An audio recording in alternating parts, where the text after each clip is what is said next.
Dia tinggalkan rumah ni lebih kurang dalam hampir-hampir dekat 12 tahun lagu tu.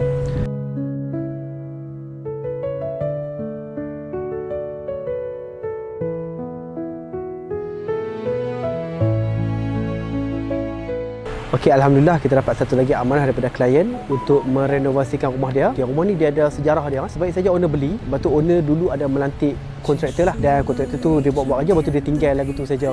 Dia tinggalkan rumah ni lebih kurang dalam hampir-hampir dekat 12 tahun lagu tu. Dia owner melantik renovakan lah untuk settlekan untuk bahagian di hadapan je. Di bahagian dalam ada owner ada minta anak dia arrange somebody. Tapi tanggungjawab kita adalah untuk settlekan untuk bahagian dalam. Untuk bahagian lama ni tengah dicuci. Rumah ni special sikit lah. Owner nak buat dinding-dinding semua nak balut pakai mozaik. Okay? Dinding-dinding ni nanti kita akan pembesarkan dia bagi saiz yang sesuai untuk kita nak balut tiles. Oh, lagu tu macam ala-ala muha batin tu. Okay? Lantai pun kita akan render balik. Kemudian kita akan buat shading plaster yang ada design punya.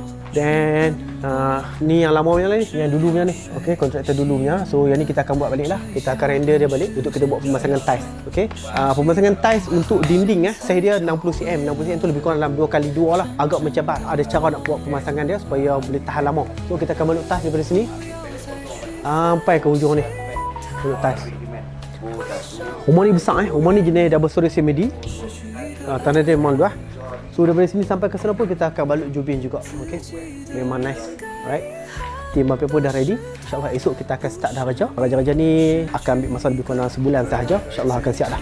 Jadi kepada tuan-tuan dan perempuan di luar sana yang ingin membina rumah di atas tanah sendiri, ataupun ingin renovasi, ataupun ingin menggunakan hikmat interior designer, ataupun ingin menggunakan hikmat pelukis plan, kontak je Abang Pian. Alright guys, jumpa lagi. Oh, dia tahu lah.